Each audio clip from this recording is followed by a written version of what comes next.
Roberts Robinson Chevrolet Buick GMC presents Kevin Keatsman Has Issues. Shop, click, drive at robertsrobinson.com.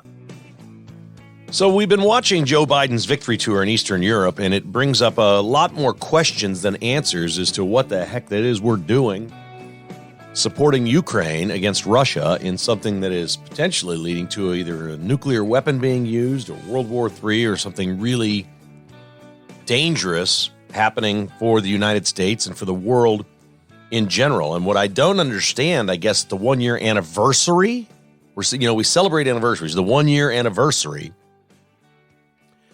of the war in Ukraine is why we would celebrate something like this. I don't understand the pomp, the circumstance. I don't know if this is a victory lap. I don't understand if it's a call to arms. I don't understand if they hate their polling in the United States. There is very little support for this war or people that think about it on a daily basis. I don't think the United States citizens are engaged in Joe Biden's words, his messaging, his speeches, and his meetings on this trip. I don't think he's personally gaining anything as president, although I think this is, in a way, campaigning.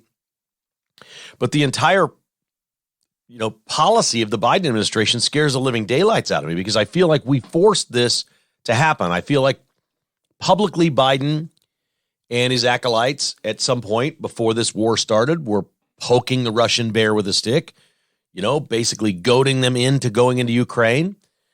The grand scheme here, we've looked at all the money that can be made, the people that can enrich themselves through the industrial complex, the war machine, and the people who love conflict, the global elites. I see what they gain, and I'm just scared for what this all means for the United States. I hear some people say, well, if you give up part of Ukraine, the Russians will eventually try to take over Europe or attack a NATO country, or a lot of these other things will happen. I think at this point, after watching for a year, we're all less scared of Russia, period, than we were before this started. They look rather inept at times as a military operation. We understand that they're the second biggest nuclear power on Earth, and that must be respected. At some point, if they're backed in a corner or it appears they're going to lose, or if the United States really has some grand goal of taking Putin out of power and changing the government in Russia, don't even think twice. They'll hit the red button and start firing those nukes before they're going to let that happen. Why would Vladimir Putin let himself get knocked out of power, his government taken over, and his dream for his country obliterated by the United States fighting a war by proxy? Why would he allow that to happen without ever hitting the red button? And I think the simple answer is he wouldn't. There will be a panic point if this continues, where if the United States is successful, if we continue to fund all this and Russia's going to lose, or he's going to look bad or have to retreat, go back into Russia and put things back the way they were, I don't think this man's going to accept that. I could be wrong. The United States must think that he's going to accept that, but it doesn't really matter strategically. Wars are impossible to predict how they, really start evolving and grow their own life, basically, and change. So I'm no military strategist. I'm not really a military historian, although I understand the origins of most of the wars that have occurred with the United States, how they started, and the circumstances around American citizens and how they felt about those wars. Simple things like Pearl Harbor being attacked in 1941. Pretty simple at that point. The American population was all in to World War II at that point. Let's go win this war. We've sat back. We've watched it happen. We've seen the atrocities. We have stayed out of it because it doesn't involve us. I think that's an excellent policy for the United States. I was always taught that that's an excellent policy for the United States. But if you're attacked or some real atrocity is happening, it's time to get in and save the world. The United States has done this on multiple occasions. We may not have made all the proper actions after 9/11, going into Iraq, doing the things that we did, the decisions George Bush made, but I can tell you this. Americans were behind him. George Bush at one point, I think, was polling in the 80s as the commander-in-chief, which was pretty much unheard of in my lifetime, a president that popular. How long did it last? A year, maybe? He was an extremely popular president with people on both sides of the aisle. They loved the way he handled the 9/11 crisis. They loved the response. They thought we were tough. We all wanted in. There were very few people that said, hey, this is just a bad idea. Let's not go do this. Very few. We wanted an eye for an eye. That's what Americans wanted. And while I can't tell you that I know exactly what Joe Biden and the Democrats are trying to do with our country, I know what they place as their number one priority. Their number one priority always is winning elections. Always. You can't look at anything they do without first asking the question, how does this benefit them winning elections? And so here you have a president going on, I don't know, a victory tour, victory lap. It was staged. He went to Kiev. The sirens went off. Really? The sirens went off? Do you realize that Joe Biden and his people contacted Vladimir Putin and the Russians and said, we're going to Kiev. Here's where we're going to be. Don't do it. Don't start World War III right here. We're going in. We're going to meet with him, support it, whatever. They told the Russians they were going. That's how unscared we are at this point, that Vladimir Putin is going to do something to the United States. So clearly Putin at this point is afraid of the United States, and he should be. Our military is a much greater operation than his, and if we went into Ukraine, we could push the Russians out in very short order. If we gave air support and started fighting for Ukraine, the Russians would be out in a hurry. They'd retreat. They'd go back. This is not the way to do it. The way to do it, in my opinion, is to not be there. There's nothing there for us. But that isn't what Joe Biden has decided. That's not what the United States has decided. That's not what many Republicans have decided. They like being there too, because they somehow buy into this thing. If we allow Russia to do this, they're going to take over the world. This is a non-NATO country. We are 1 year in. Joe Biden is taking a victory lap saying, I've been writing you checks and sending you weapons that have what? Killed tens and thousands of soldiers, hundreds into the hundreds of thousands of soldiers on both sides, Russian and Ukrainian. We're just killing people. And you're taking a victory lap over death. That's what you're doing. Instead of, we're a year in, I could flip the table. If I went to Kiev and met with the president and held a news conference, I'd say, we're a year in. We lost, 120,000 soldiers or people or whatever. We've destroyed billions and billions and billions of dollars of infrastructure, buildings, homes, schools, churches, all of these things. And it's been 1 year and nobody has offered the suggestion of sitting down and negotiating this thing. Nobody's even brought that up. Peace talks. I haven't heard that. Have you heard that? I haven't. There is very little support for this war in this country. Most people don't pay attention to it. But and they're okay with it. They're like, oh, we don't like Russia. That's fine. People who don't pay attention to it. The polling's very light. Most people are just wishy-washy somewhere in the middle. It's like, oh, that thing's happening a long way away. That doesn't involve me. That won't involve me. So ask yourself the question, what benefits the Democrats? What gets them behind Biden in the next election? What gets them behind all the Democrats in the next election? Oh, what if this escalates? What if we keep pushing and pushing and pushing Putin? I'm not talking about us now. You push Putin so hard that he does something really drastic, that he does some massive, giant bombing campaign on Kiev or something. Maybe he drops a small nuke or some dirty bombs or does something really, really different than he's done for a year. And if you get Putin to do that, you get the whole world, except probably China, to turn against him. And you get every American citizen to say, we'll do anything for Ukraine now. Whatever Ukraine needs, we're all in, regardless of the cost for American lives, regardless of anything. There is always in this country a call to arms.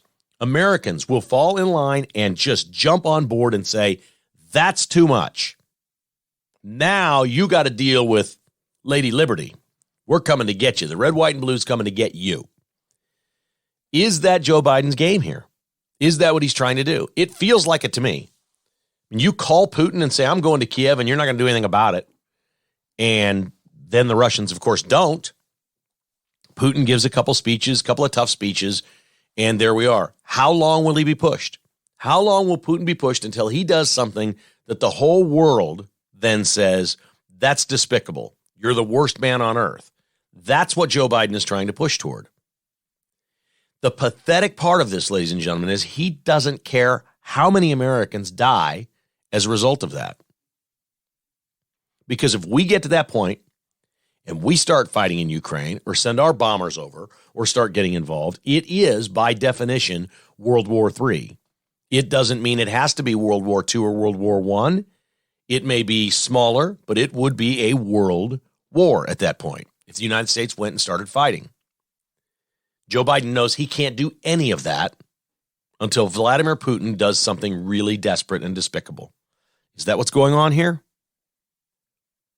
I've given you a couple of examples where Americans were all in. You flew planes into our buildings in New York, Americans were all in. If our president said we got to go into Iraq, that's where we go, and we support it. And Americans supported it. The Japanese bombed Pearl Harbor. Our president says we're going into World War II. We're going into World War II. These are easy calls for the American people. There is no call to arms right now in the United States. Most people don't care. And to be quite honest, most people aren't even paying attention to this buffoon over there. And all this time now he's spending in Poland on his way back. I just really don't understand most of it. I think the little shot in Kiev was staged. Nobody seems as skeptical as me on this. You contacted Putin, you were going to be there, which means you're not worried about him dropping some bomb on the Capitol while you're there. But when you walk through the little square with Volodymyr Zelensky, the sirens are going off. You know, you can make the sirens go on and off, whether there's a threat of an air raid or not, just for looks. And I think they did that. And Biden went over and looked mean and angry and dangerous. And I think the world laughs at him when he does this. I don't think China or Russia takes it seriously. But the American people should be concerned about it if they're watching him look mean and angry and dangerous and pound and rah, rah, rah, rah, and all this stuff. He looks like a crazy man. He literally looks like the leaders we used to despise and be afraid of and mock. And that's what he's trying to do. This is how he's trying to get votes in the United States. This is how he's trying to get the U.S. citizens on his side by looking tough, being presidential, talking about a war that we shouldn't even be in. Americans really don't like this war. They don't pay much attention to it. They really don't. And we could be pushing ourselves right into World War III. Marjorie Taylor Greene is upset. She's the congresswoman from Georgia. And she's upset that the president was in Kiev for a one-year anniversary of a war we're not fighting, instead of being on President's Day, East Palestine, Ohio, where the train derailed and people are scared to death they're going to die of cancer because of all the toxic fumes in the air. Where's the environmentalists on the left? Where are all these people? Where's Pete Buttigieg? He's finally going there, right? The president's in Ukraine, says Marjorie Taylor Greene, at a non-NATO country whose leader is a former actor. I'd be careful of the former actor cracks because Ronald Reagan was a great president. But Marjorie Taylor Greene maybe doesn't remember that. I'm not even saying she's the smartest person we have on our side. I don't think she is. But she's the most unafraid to say things, and that drives them crazy on the left. So she's a useful tool for conservatism in America. And I like that. And she is making fun of his visit. And I don't understand why he's there. I don't know what we're doing there. And I really don't like this war. And I don't really see any reason for this. We were never called or brought into this. We're leading this. I don't even think Europe wants to be doing this. I certainly don't think the people of Europe want any part of this. I think a reasonable solution, I've said this for quite some time, is sit down, negotiate it out. If that means 20% of Ukraine is gone and the eastern border there of Ukraine, right next to Russia, the border that they share, becomes part of Russia, done. Let's sign a treaty and say that's it. Putin gets a giant win. He's going to be dead in a few years or be out of power. It'll probably be the last piece of aggression he does. He's seen the devastation. He knows his army isn't as good as he thinks he is. All of these things together give him a little win. The people who live there, by the stories that I've read, are probably more than 50-50 in favor of being part of Russia. They still see themselves as Russian and Russian Orthodox. Zelensky, by the way, is running around closing Russian Orthodox churches in Ukraine and oppressing the Russian people in Ukraine. There are people in Ukraine that see themselves as Russian. Meanwhile, back here in places like Kansas City, we have Stand With Ukraine rallies. Stand With Ukraine KC. They went to the World War I Museum, which sort of cheapens World War I, if you ask me. Then they had a rally on the plaza where a couple hundred people showed up. I went through all the news accounts. I watched them all because I thought, well, I wonder what kind of people go to a pro-Ukraine war rally in Kansas City. And so I looked this up. And I watched all the videos, and every single person that they interviewed had a Ukrainian accent. It was somebody that was either born in Ukraine or closely tied or not even a citizen of the United States, whatever. Again, there were 300 to 400 people there. They were all white. Okay, you want to talk about whiteness? That stands out boldly. Everybody there was Ukrainian in some way, and if they weren't Ukrainian, it was a white person supporting somebody from Ukraine. I assume that's spouses, friends, some relatives, whatever. And I start looking this up. They sang the Ukrainian anthem. They had a great time. How many of these people were parts of other Eastern Bloc countries of the Soviet Union, and they went and supported? I can't answer that. I know this, after I looked it up, this thing that could be leading to a World War III or a nuclear weapon being launched, 0.3% of the United States is Ukrainian or partially Ukrainian. That means if you're 1/4 Ukrainian, you count in less than 1 million people in this country, 0.3% of our population. There's a bigger population in Canada. Most of the population is centered in New York, New Jersey, Pennsylvania, and then some pockets in California.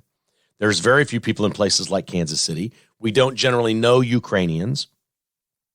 To give you an idea of how few Ukrainians are in America, we're at the 1st of March here, right? We're very close to the 1st of March. January and February are just about exhausted.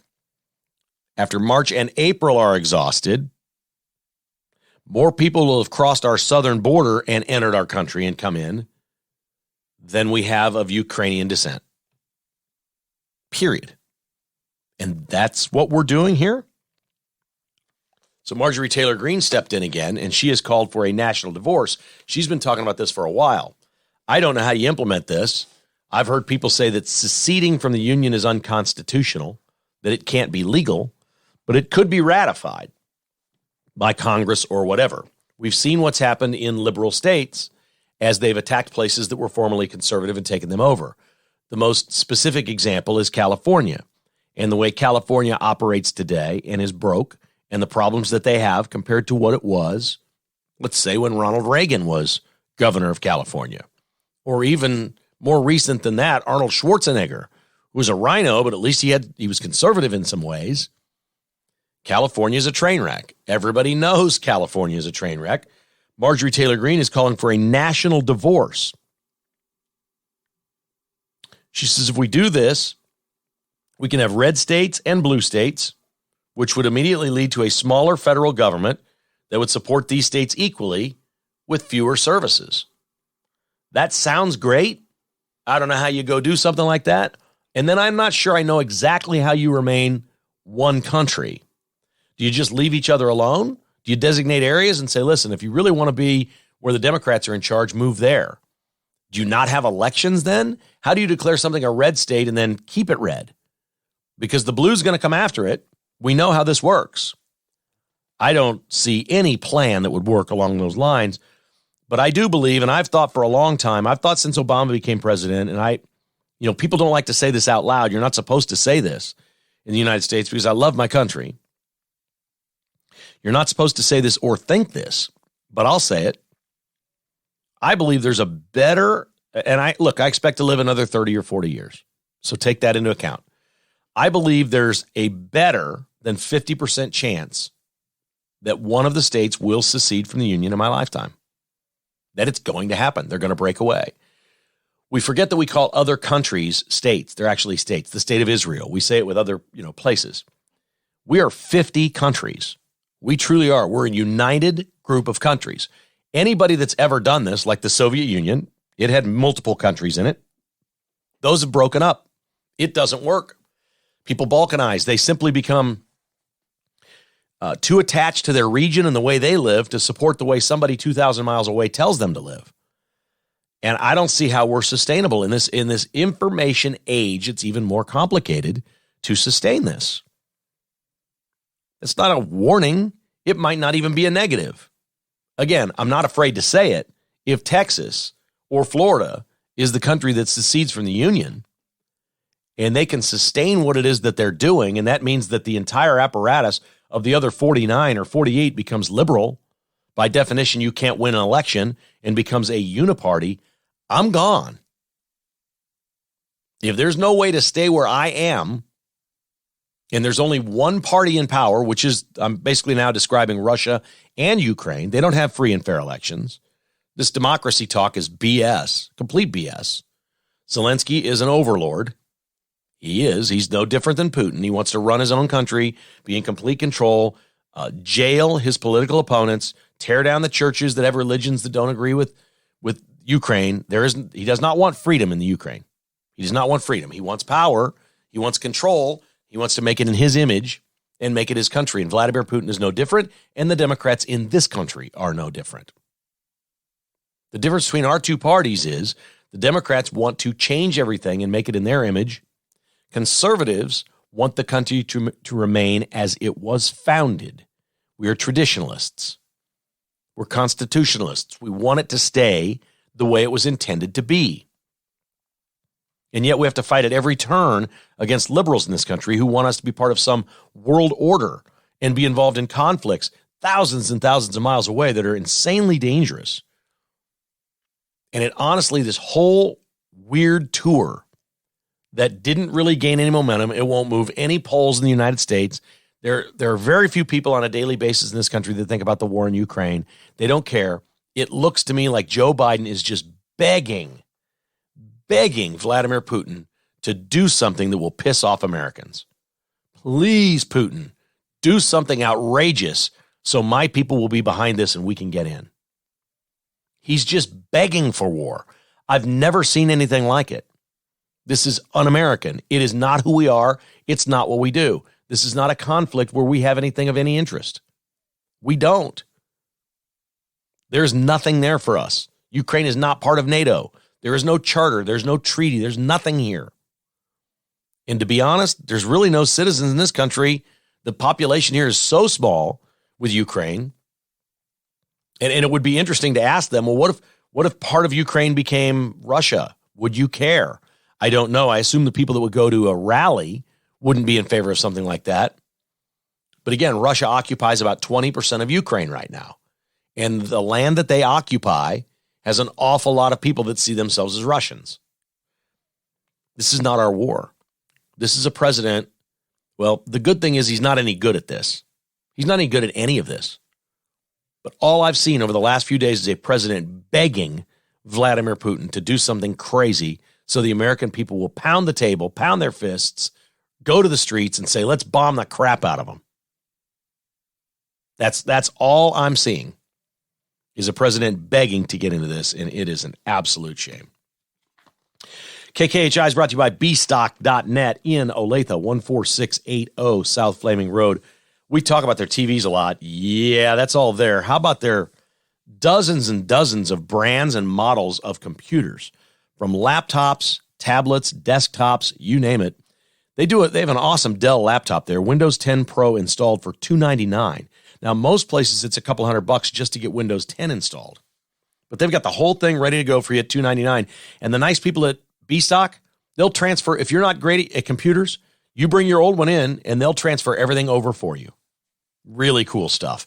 bstock.net, 14680 South Flaming Road in Olathe. Window World, the title sponsor of Kevin Keatsman Has Issues. You got to call Window World this spring. If it's time for new windows in your home, it's time to set up that appointment. If you've seen some water coming in or things around your windows this winter, Window World would love to come out and just give you a free estimate. No pressure ever. Remember, they have a J.D. Power and Associates Customer Satisfaction Award. They won that again this year. They're simply the best for less. They're the official windows of the Chiefs. They have American-made products and 0% financing. Everything comes with a lifetime warranty. Windows, siding, doors. It's all at windowworld.com or call 816-799-0820 and a pro will come out to your house and take a look at your project. Even if it's only one window, they'd love to hear from you. Mention Kevin Keatsman Has Issues, and you get treated like family at windowworld.com.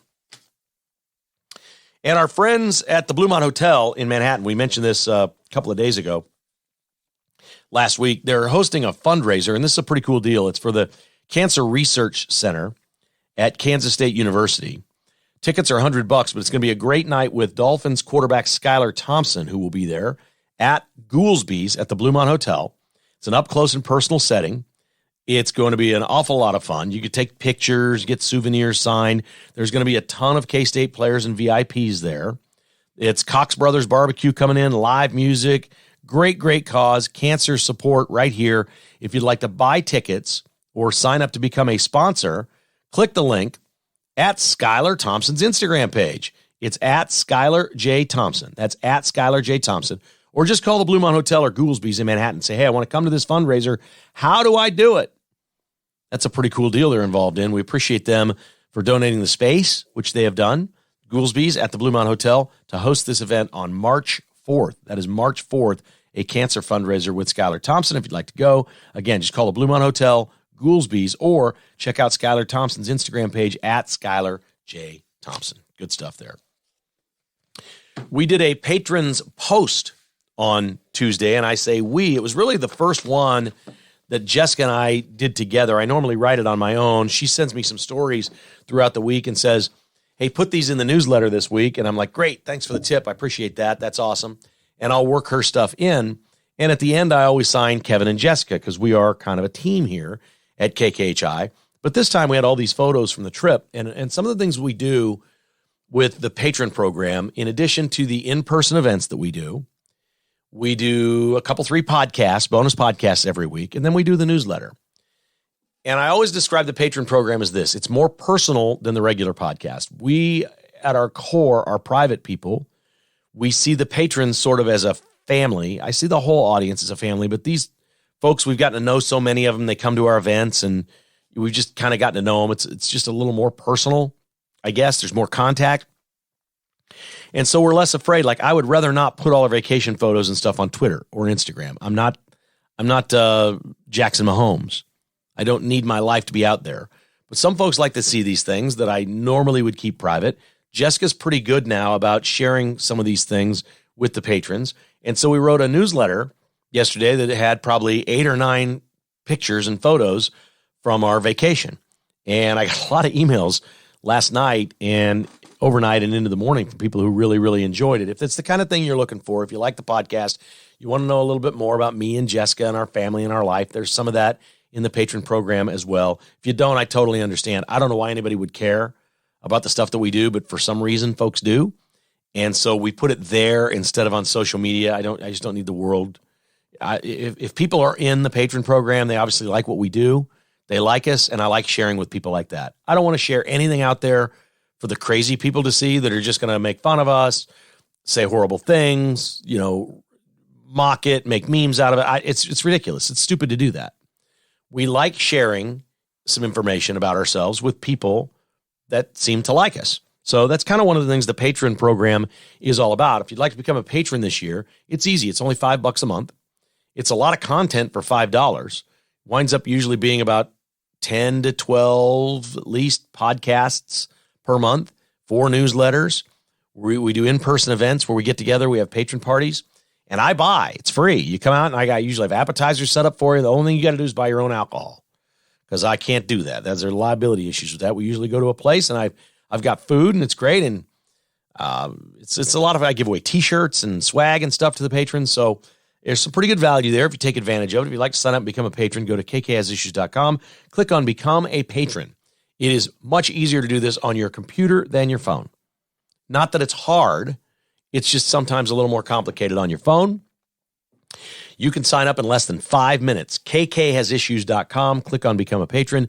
If you sign up now, if you sign up this week, I'll forward you the newsletter. The newsletters are not all archived. The podcasts are. You will get every patron podcast we've done. You'll get the full archive of all the patron podcasts if you sign up now. Those will be accessible to you. And I'll forward you the email, the patrons post is what we call it, the newsletter that we wrote yesterday. I'll send it right to you, personally send it to you. and welcome you aboard if you'd like to sign up and become a patron at kkasissues.com. A lot of folks talking about former Chiefs running back LeSean McCoy. He has a new job on a show called Speak on Fox Sports 1. And you've no doubt heard about his comments now about Eric Bieniemy, which I believe. Everyone with the Chiefs is saying this is not true. LeSean McCoy's an outlier. He's a crazy man, all this stuff. LeSean McCoy has a new job, and that is to be on this show on Fox Sports 1. And why do you think they hired him? Think about all the shows that are on TV, all these shows, and how few of them anybody actually says something. I can name on one hand the number of people that are on TV during the day on sports talk shows that say something. Shannon Sharp will say something. Stephen A. Smith will say something. Colin Cowherd will say something. I'm running thin on people that will say something. So they put LeSean McCoy on, and he's just getting started on this show called Speak. And he busts out that I don't think Washington Commanders are getting anything in Eric Bieniemy here. When I was there, he was not involved in the passing game at all. He didn't call the plays. He was a henchman. He'd scream and yell at the players to try to motivate them. You know, he was Andy's henchman, and he'd scream at guys, but that's not what an offensive coordinator is. He had little role, was not engaged, and a lot of times the only real coaching he did was with the running backs because he was a running back, and he was a running backs coach, and that's what he knows about, and that's it. So that made a lot of run around the country. A lot of people have heard that. A lot of people have seen that. And, of course, we've had Chiefs players, even former players like Tyreek Hill respond, say that's complete and total BS. And I've had discussions with friends of mine about, is it real? Who do you believe? All this stuff. And what Chiefs fans want to do is they want to believe the Chiefs players. And they want to believe everything at Arrowhead is always rosy and peachy and great, and that everybody gets along. That's nobody's business. No business works like that, let alone a football team. So no business operates where everybody gets along. Let's just sweep that on the table. We have known for quite some time that Andy Reid can't wait to get rid of Eric Bieniemy. He's tried to get him a head coaching job. This time he got him this job with Ron Rivera, and it's not going to work.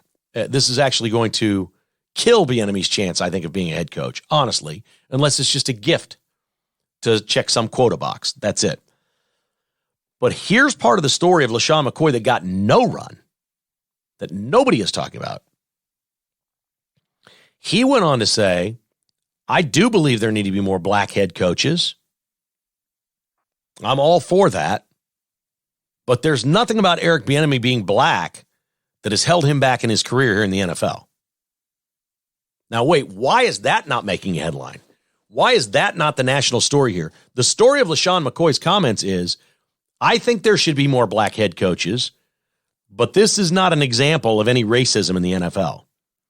Being black has not hurt Eric Bieniemy at all. What he didn't do, he's one step short of what I will tell you is, this is the Peter principle.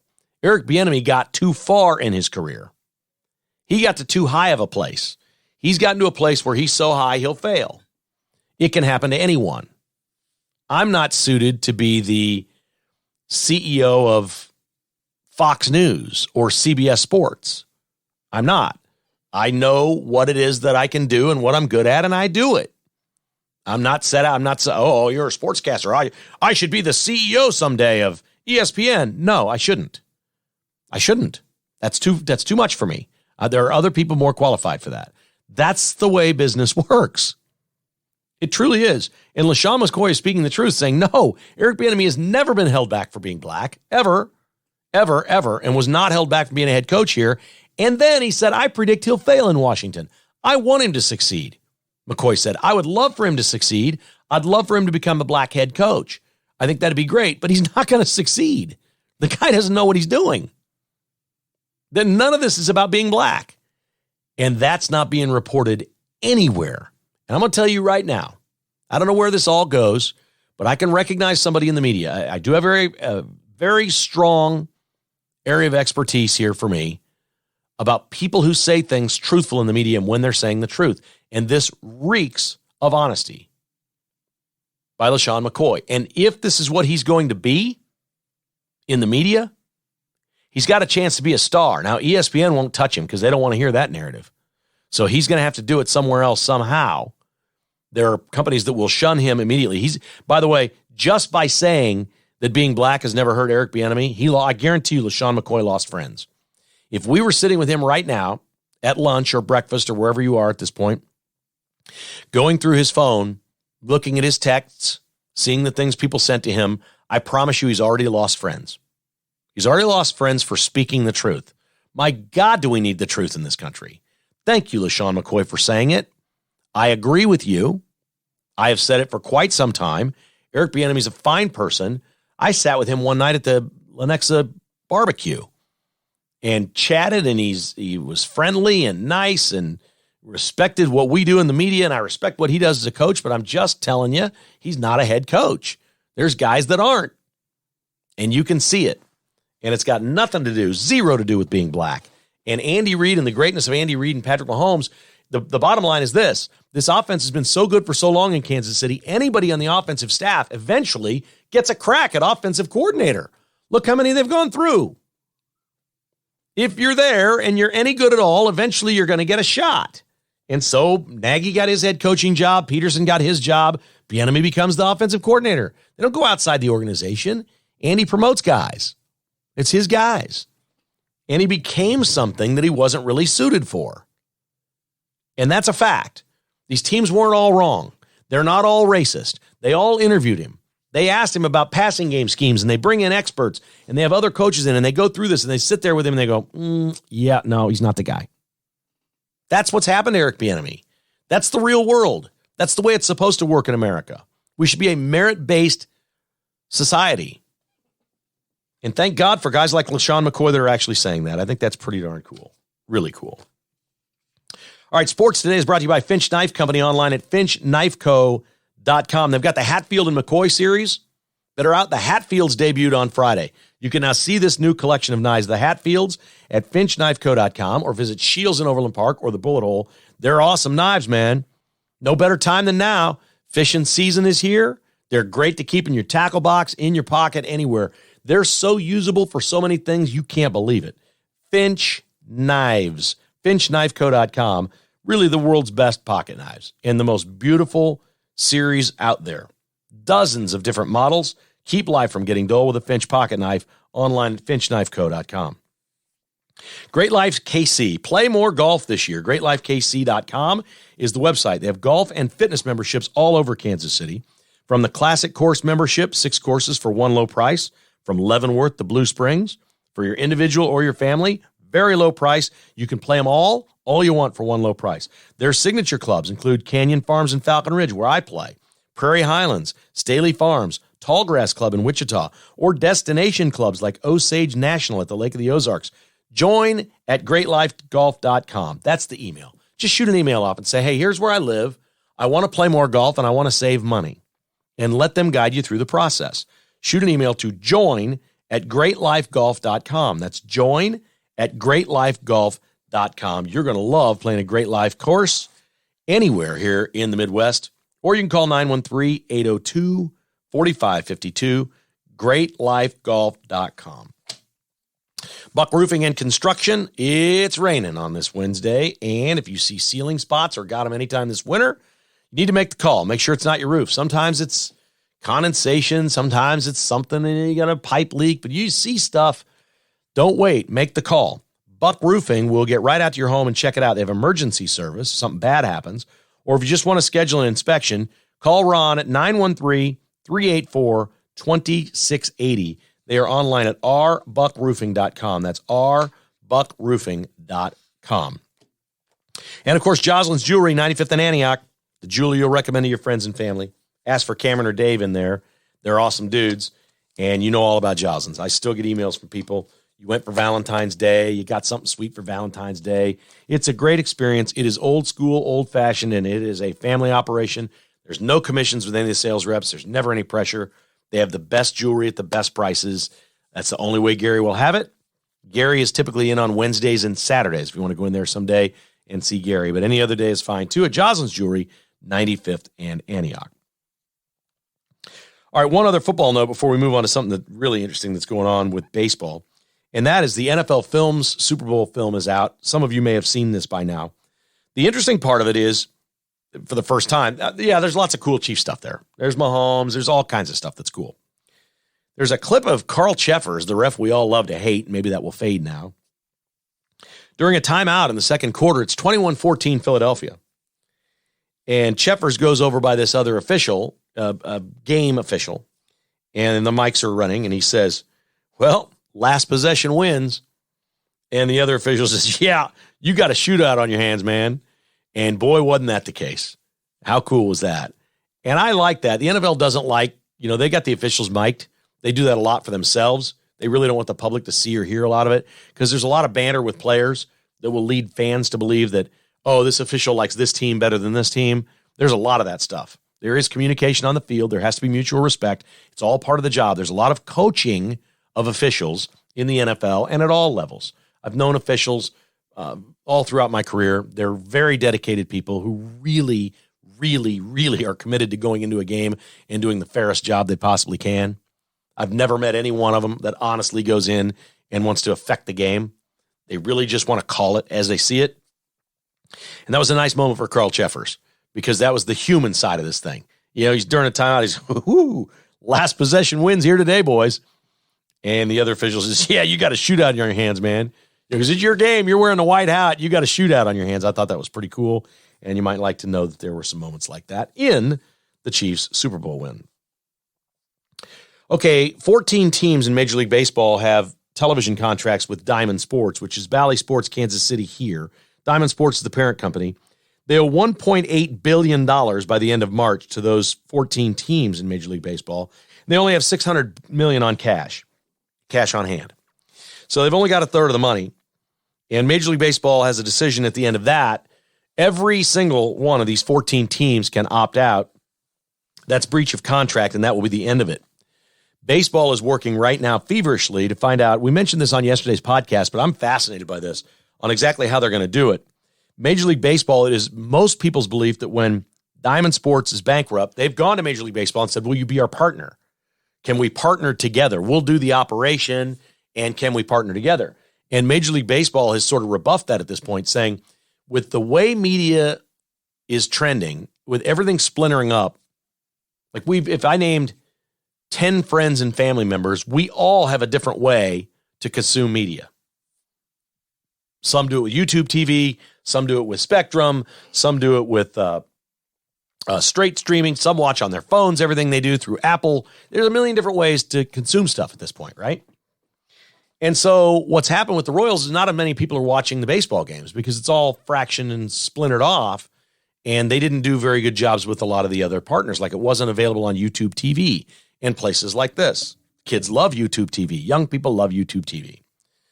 I have found it to not be particularly reliable, but again, everything post-COVID is different. We have television now where when I was in TV, get the perfect shot, make sure the camera's right, get your makeup on, your hair's clean, the whole. Now they just do interviews with people sitting in their pajamas on a Zoom call through a computer, and it looks like crap and it sounds like crap. We've accepted bad. Again, capitalizing or adding to yesterday's rant, we've accepted bad, not average. We haven't accepted that. We haven't accepted mediocrity. We've accepted bad. Like bad television is okay now. Just put somebody on who's got a terrible microphone on their computer. They can't hear. It goes during the interview and you stay with it. We've accepted that. So once you accept that and you know the next generation of people coming along to watch things like baseball games, don't get frustrated when the stream locks up in the middle of the third inning for 4 minutes. It doesn't bother them. It doesn't bother them. That's all they know. They don't know good. They certainly don't know excellent. They're used to bad or mediocre, and people accept that now. And so since that's happened, baseball's gotten caught up in this, and they've not partnered up with a lot of these other services. They want money from all of them. Well, the main service, Diamond Sports, is going broke here. Baseball is saying maybe we'll just take it over. We have the infrastructure with MLB Network. All the employees are hired and in place. They just Major League Baseball then starts to pay Ryan Lefevre and Rex Hudler and all the camera people instead of Diamond Sports paying them. It doesn't matter because all these people are approved by the Royals anyway. Anybody that worked for Diamond Sports was paid by Diamond Sports, but had to be approved by the Kansas City Royals. So Royals retain control of all of that stuff. I've been in these negotiations. I've seen the contracts. We had them for 4 years on radio. I know how this all works, which is why I never did anything with the Royals radio network. If you're like, hey, why weren't you the guy on the field asking questions. Why didn't you do something on TV with the announcers or in the radio booth or get involved to promote, the radio show and stuff? It's because I'm not doing any job. I was never doing any job that had to be approved by a team. That's not who I worked for. I work for a media outlet. We cover teams. If you take your check from a team, you're in a completely different position than somebody in regular media working for a media company. Even if your media company has a partnership, I never felt one day over 4 years that I had to say anything nice about the Royals or couldn't touch a subject. Never. And there was language written into our contract that way. Times have changed. Now there's language written in that the teams do have control over some of the talk radio and TV guys and things like that. But I was never going to do that. I was my own worst enemy in many ways, but it was very important to me to be able to have free speech. If I'm going to do a show, I want to say, I need to identify with what the listeners are thinking, not what the Royals brass is thinking. I don't want to go on there and be some shill. I used to have Mitch Holtis on the show all the time. I get all kinds of emails. Why do you have this shill on? I said, well, he works for the Chiefs. Let's have that angle on it too. The Chiefs were 1-15 one year or whatever it was. 2-14. And he would come on and go, we're close. This is good. And people would call and just bag on him and crush him. I'm like, dude, I'm just putting him on for fair play. I'm not agreeing with him. You don't hear me saying that. But if we had a contract with the Chiefs, you can't say things like, boy, this is really going poorly with this and this and this. That, you got to be able to say it. I was always that guy. So where does this go? I think Major League Baseball is going to take it in-house. I don't think Major League Baseball wants to partner with Diamond Sports. I think they're poised to take over, and I think they'll probably strike new deals for distribution, maybe one-year deals. The Royals are owed $50 million this year by Diamond Sports. They signed a contract in 2020, 6 to 8 years long, about $50 million a year. And they'll work this out to where maybe there's even some games on local TV. If this happens and MLB takes it over, why wouldn't you have multiple partners? Go do Major League Baseball can negotiate on behalf of the 14 teams, put them all on YouTube, maybe put them all on a cable company, Comcast, Charter Spectrum. They can do all the different deals. They could maybe take all 14 teams and put every single game on Apple TV because they've got to deal with Apple. Major League Soccer just announced that every game this year, Major League Soccer is on Apple TV, Apple Plus. It's all there. But we're watching all this happen, and clearly it hasn't been great for these teams in these leagues. When we're talking about local broadcasting rights, has not been good. The answer for Major League Baseball has always been do it like the NFL. Right now, about half the local revenue is shared. The other half belongs to the local team. So the Royals, let's say they make $50 million off their local media rights. They get to keep $25 million. The other $25 million goes into a general fund for all 30 teams, which at the end of the year gets distributed evenly. So when the Dodgers make $150 billion, or it's more than that, $200 million, four or five times what the Royals make, when they make all that, the Dodgers only keep half, the rest goes into the general fund, then the Royals get their equal share. So the Royals make a pile of money off the bigger markets, but that still isn't enough. 50-50 split to me isn't enough. If they get this right, this will be the best thing ever for baseball.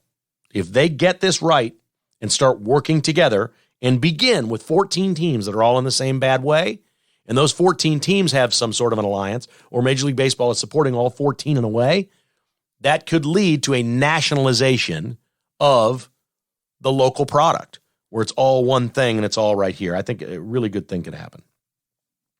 It does make you wonder, with these companies losing money on baseball and less people watching, if this is a good time to be asking for a new stadium. I keep asking about this new Royals stadium downtown, and I say, look around the world at what's going on. Are we really going to pass a vote? If you got private money and want to build it yourself, knock yourself out. But the state of your television rights is a disaster. Your team is no good. Your attendance is down. Your ratings are down. Your revenue's down. Your personal revenue's down, not Major League as a total, down. But you're looking around and going, is this really the right time to think about building a stadium? I'd ask the question. We're opening the airport next week. Tuesday, the new KCI opens, right? All these video reviews are on there. It looks great. I'm thrilled to have a new airport. If no ground had been broken yet, and we still had KCI right now, and they were talking about building a new airport, do you think it would pass right now? I don't. I don't think it would pass. No, these are things that we did when Trump was president, when the economy was good, before COVID. We've freaked out. We've lost our way. We'll get it back. Somehow, some way, we'll get it back. But we freaked out, and the things that were doable just a few years ago don't seem all that doable. I don't think the airport would pass today. I don't think we'd have a new air. I don't think there would be any stomach for it. I don't think there's any way that would happen. All right, we will bring to you some college basketball here to wind this up as Missouri and K-State got big wins. Brought to you by Fry Orthodontics. Dr. Jeremy. Oh, my niece is going to Fry Orthodontics in Lee's Summit, the location there. And she's going to have a great experience. My daughter, life is unbelievable. It seems like yesterday my daughter was there, and now Jessica's brother's daughter, so our niece, is going to Fry Orthodontics, and that's really cool. They wouldn't consider anywhere else. Fry Orthodontics has a great location there in Lee's Summit. It's near Raintree Lake. Awesome location. I'm by there all the time because we visit our family out there all the time. 13 locations, somewhere near for you, so there's not much missed school time.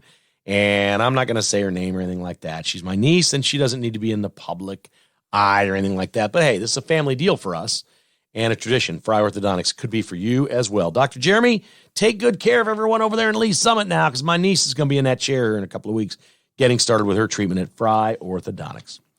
MyPillow.com, promo code KKHI. Hey, the new MyPillow is out. I'm getting one. I'm going to get one because I've had the MyPillow for years, and they've never changed. The MyPillow 2.0 is out, and Lindell's saying it's better than the original. MyPillow 2.0. I'm going to try it. I'll let you know. If you want to get one, you can get one now at mypillow.com/KKHI. That's going to save you big. The lowest price you can get anything at mypillow.com or mystore.com is with the promo code KKHI. So no matter what you buy there, plug the promo code in, takes a massive discount off, and maybe try the MyPillow 2.0 at mypillow.com/KKHI or call 800-923-9034. That's 800-923-9034 from mypillow.com. Kansas State was its old impressive self on Tuesday night as they rolled Baylor. It was a pretty good game. They got a lead, then they lost it, then they came back and got the lead again, and then they pulled away, and Baylor had nothing. They looked tired. Kansas State looked like they were on 5-hour energy drink. Wildcats went 4 of 21 from 3. Baylor made 7 more three-pointers, and the Cats still won by 10, and they were up 14 with like a minute to go. Easy basket after easy basket inside. Marquise Noel had 10 of the most dazzling assists you will see in college basketball this year. It was clearly one of those games where they got length on the perimeter. They're guarding the 3. So Noel's like, I'll just dish tonight. Noel still finished with 14, but the 10 assists, I'm telling you, they were dazzling. They were dazzling assists. A lot of them to Keontae Johnson, who had 25 points. Kansas State looked phenomenal. Now, here's what Kansas State, I maybe changed my tune here a little bit. They played really crappy the last couple weeks. They did not look good at all. And they didn't look very good in the first half against Iowa State. They're down 8 at halftime. And then they pull it out and win it. And then they looked fantastic last night. And I was texting Stan Weber, who does the analysis on radio for K-State basketball, and he simply said, just different team at home. Different team at home. And I said, yeah, that's got to be it. They got to figure that out because they're going to play in Kansas City, and they're going to play in the NCAA tournament. So they're going to need to find that energy in other places. K-State now is 21-7, 9-6 in the Big 12, and they would be the 3 seed in Kansas City right now for the tournament. A tremendous game by Kansas State. I thought that was going to be. I thought the second half of that game was going to be just like so much hard work for Kansas State to find a way to win. They were down 3, I think, at the half, but they had led in the first half. It was not one of those games where they're down 3. No, they were fine in the first half. They just didn't demonstrate in the first half that they were going to take control of this game and win it like they did. That was impressive by Kansas State. And Missouri goes to overtime and beats Mississippi State, a team that they had lost to here a couple weeks ago. 66-64 is your final. Nick Honor hits a game winner in overtime with 7 seconds left. This one was back and forth. Missouri moves to 20-8, 8-7. Kobe Brown had 17 in the game. The part I liked about this game, and look, Mississippi State's not a great offensive juggernaut. That's not the point of my comments. But any game I can walk away that Missouri plays and they held their opponent to 36% shooting and forced 14 turnovers, got a bunch of steals, I'm all in on that. That's what Missouri's going to need. That's their big thing. Kansas State's is more turnovers. Kansas State can play pretty good defense at times. Sometimes they don't, but they can. We've seen it.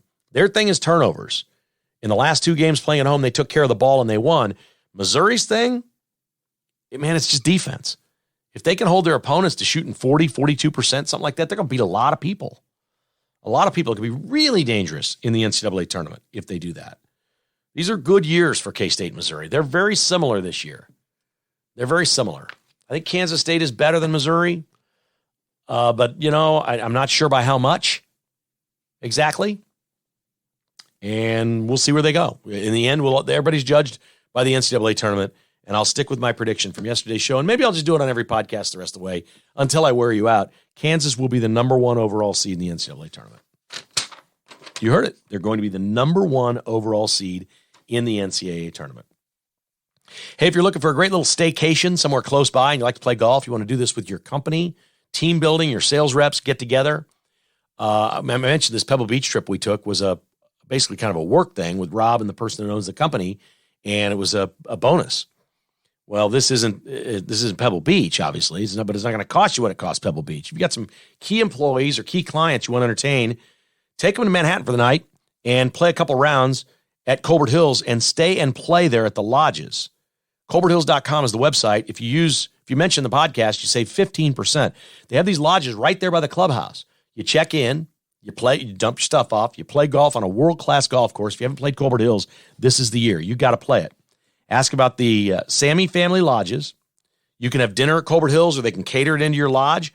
You can put up to 16 people in here. They got bedrooms for all. These are really, really cool, brand new stay and play lodges. They got a 75-inch big screen in the family room. You can watch Royals games. You can go during the NCAA tournament and play golf in March and do some cool weekend where you're in there watching the big games on the big screen and go over to Colbert's for food. It's really a great spot. It'll be fun. Email Joni at ColbertHills.com. That's Joni at ColbertHills.com, or maybe you'd like to put together a tournament. We took my buddy, you can't mention on the podcast there, a couple of years ago for his 50th birthday and had a big event, but the lodges weren't done then. If they were, I think we'd have stayed over. We took a big bus instead and came back safely after a big day at Colbert Hills, but that's the way to do it. Joni at ColbertHills.com. That's Joni, Joni, Joni at ColbertHills.com. Really a cool thing. All right, don't forget to tell your friends and relatives about the podcast. I love it when you send me emails and say, hey, we doubled the amount of subscribers here in the house. I got my wife listening. I got my son listening. I have my nephew listening. Thank you so much. Tell them about the podcast. Have them hit the like, follow, or subscribe button. That's absolutely free. It helps a great deal as the numbers continue to climb. I thank you every day for being here. Just tell somebody you think Kevin Keatsman has issues.